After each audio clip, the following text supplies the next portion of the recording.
श्री शिवाय नमस्तुभ्यम महाराज। आप सभी लोग जानते हैं कि इस बार साल का सबसे लंबा चंद्र ग्रहण लगने जा रहा है और ये चंद्र ग्रहण होली के दिन ही लग रहा है।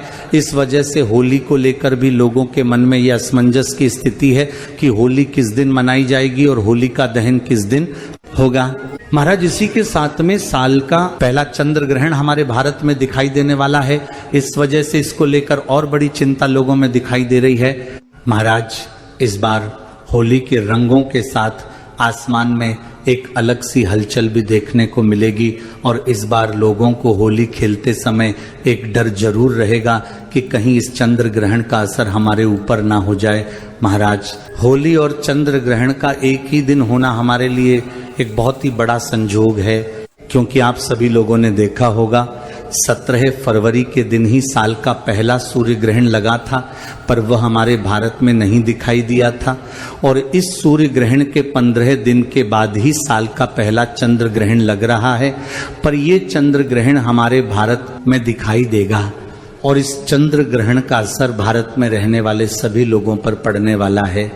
महाराज, अब हम सीधा मुद्दे की बात करते हैं कि इस बार आपको होली कब मानना है और होली का दहन कब है। होली का दहन 2 या 3 मार्च कब होगा और रंगों वाली होली 3 या 4 मार्च कब खेली जाएगी।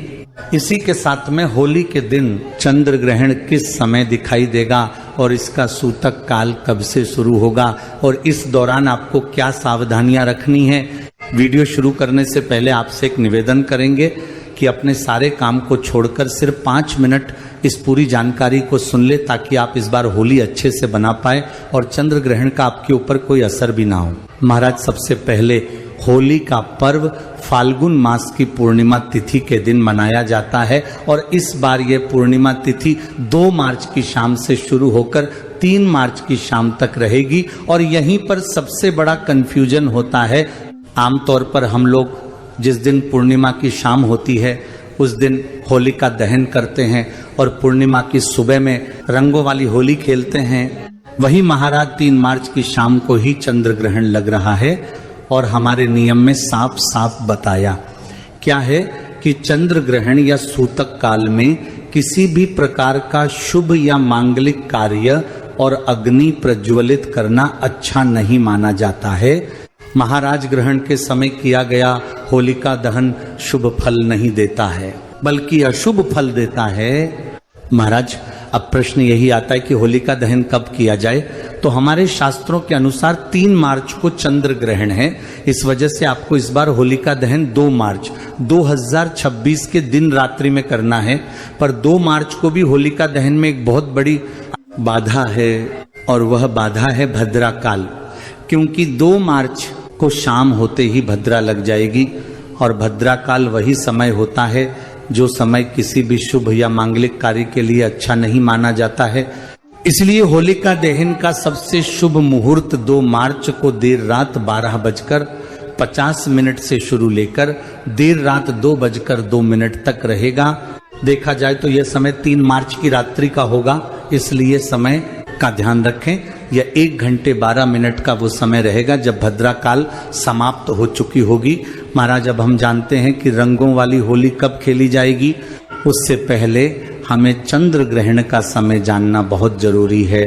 तो साल के पहले चंद्र ग्रहण की शुरुआत हमारे भारत समय अनुसार दोपहर के बाद से हो जाएगी, पर उस समय हमारे यहाँ पर चंद्रदेव नहीं दिखाई देंगे और उस दिन चंद्रोदय का समय शाम 6:20 का रहेगा और इस समय के बाद से आपको चंद्र ग्रहण देखना शुरू हो जाएगा और भारत में चंद्र ग्रहण का आपको आखिरी का हिस्सा देखने को मिलेगा, क्योंकि इस समय तक ग्रहण अपनी समाप्ति की ओर होगा और 3 मार्च को चंद्र ग्रहण की शुरुआत दोपहर को 3:32 से हो जाएगी और चंद्र ग्रहण की समाप्ति का समय लगभग शाम को 6:45 का रहेगा। महाराज, हमारे भारत में यह ग्रहण सिर्फ 20 से 25 मिनट के लिए ही दिखाई देगा, पर यह हमारे भारत में दिखेगा। इसलिए इस चंद्र ग्रहण के सारे नियमों का आपको पालन करना होगा। महाराज, चंद्र ग्रहण का सूतक काल हमेशा 9 घंटे पहले से शुरू हो जाता है और इस हिसाब से साल के पहले चंद्र ग्रहण का सूतक 3 मार्च 2026 को सुबह 9:39 पर ही शुरू हो जाएगा और सूतक काल की समाप्ति ग्रहण की समाप्ति के साथ ही में होगी, यानी कि शाम 6:45 पर ग्रहण भी समाप्त होगा और सूतक भी समाप्त होगा। महाराज सूतक काल में भी सारे शुभ और मांगलिक कार्य करना वर्जित होते हैं, इसमें पूजा पाठ नहीं करना है और भोजन न बनना है और न खाना है। ये सारे कार्य ग्रहण के सूतक काल से पहले ही आपको करने होंगे। इसके अलावा सूतक काल से पहले आपको तुलसी पत्र भी तोड़कर खाने पीने की चीजों में भगवानों वाले स्थान पर जरूर रख देना है। इसके अलावा सूतक काल में और ग्रहण काल में कैंची, छुरी, सुई आदि का प्रयोग करना वर्जित माना जाता है। सिलाई कढ़ाई भी ना करें। सूतक काल और ग्रहण के समय सिर्फ भगवान के नाम का ध्यान करना है और घर के बाहर नहीं निकलना है। इन सारे नियमों को गर्भवती माता बहनों को विशेष रूप से ध्यान रखना है और इस समय आपको एकांत में बैठकर भगवान को याद करना है।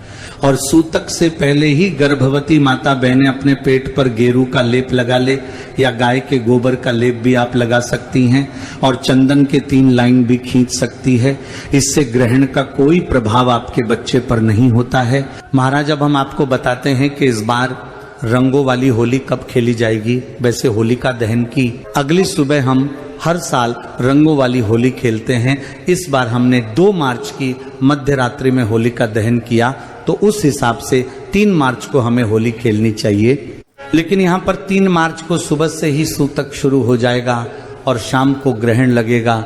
इसीलिए इस दिन हमारे शास्त्र होली का पर्व मनाने की मनाही कर रहे हैं, क्योंकि ग्रहण के दौरान शांत मन रखना चाहिए और भगवान का नाम जाप करना चाहिए। महाराज, इसलिए इस बार रंगों वाली होली 3 मार्च को नहीं बल्कि 4 मार्च 2026 बुधवार के दिन खेली जाएगी। इस दिन ग्रहण भी समाप्त हो चुका होगा और पूर्णिमा तिथि भी समाप्त हो चुकी होगी और चैत्र महीने की शुरुआत हो चुकी होगी। इसलिए इस बार पूरे भारत में 4 मार्च को ही रंगों वाली होली खेली जाएगी। महाराज, अब हम जानते हैं कि ये चंद्र ग्रहण कहाँ कहाँ दिखाई देगा। ये चंद्र ग्रहण मुख्य रूप से एशिया, ऑस्ट्रेलिया, अमेरिका और प्रशांत महासागर के क्षेत्र में दिखाई देगा। ज्योतिष के अनुसार यह चंद्र ग्रहण सिंह राशि और पूर्व फाल्गुनी नक्षत्र में लग रहा, यानी कि जिन लोगों की सिंह राशि है उन्हें इस ग्रहण के दौरान थोड़ा संभल कर रहना होगा। महाराज, अब 3 मार्च को जैसे ही चंद्र ग्रहण की समाप्ति होगी तो उसके बाद आपको कुछ नियमों का पालन जरूर करना है। जैसे सबसे पहले गंगा जल मिले जल से स्नान करना है और अपने पूरे घर में गंगा जल छिड़कना है। घर में नमक का पोछा लगाए और जो कपड़े पहने हैं उन्हें दोबारा ना पहने।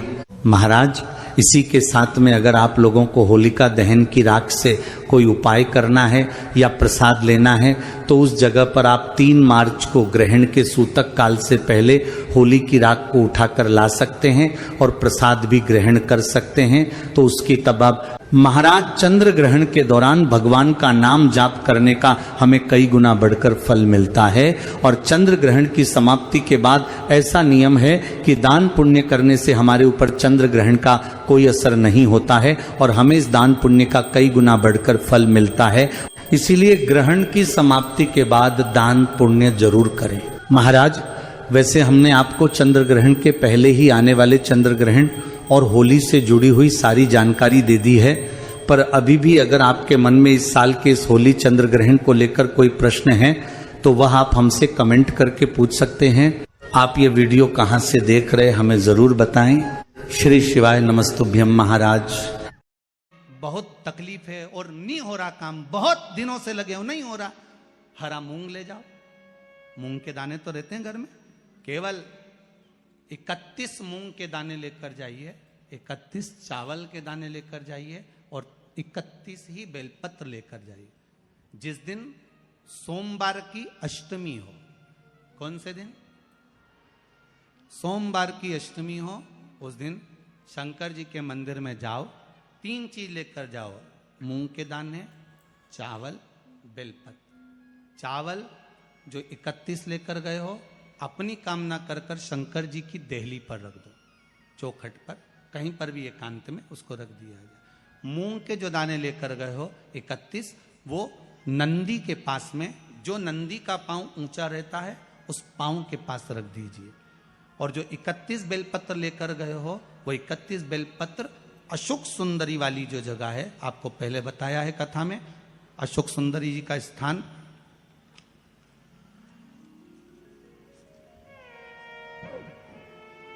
ये शिवलिंग, ये जलाधारी जहां से पानी बहता है, उसके बीच में एक मोटी सी लाइन होती है जो शंकर भगवान की छोटी लड़की अशोक सुंदरी का स्थान है। शिव जी के 13 बच्चे हैं, 13 बच्चे में सबसे छोटी लड़की अशोक सुंदरी यहीं पर विराजमान होती है जहां से पानी नीचे गिरता है। प्रत्येक शिवलिंग के सामने एक मोटी सी लाइन होगी, उस मोटी सी जो लाइन है अशोक सुंदरी, वहां पर जो 31 बेलपत्र लेकर गए हो, अपनी कामना कर कर पीला चंदन लाल चंदन लगाकर उस पर समर्पित करते जाओ। उसकी डंडी जहां से पानी बहता है उस ओर होना चाहिए। आप निवेदन कर कर देखो, एक सोमवार की अष्टमी पर कर कर देखना, दूसरी सोमवार की अष्टमी आएगी, अपने आप आपका काम हो गया होगा। बाबा से निवेदन तो करो, क्यों भटक रहे? भोला सब दुख काटो, शिव शंकर जपूं तेरी माला, भोले बाबा जपूं तेरी माला, भोला सब दुख काटो, ओ भोला सब दुख काटो। अब उससे निवेदन करेंगे, प्राप्त होगा। शिव तत्व में जो सुख है वो सुख कहीं नहीं।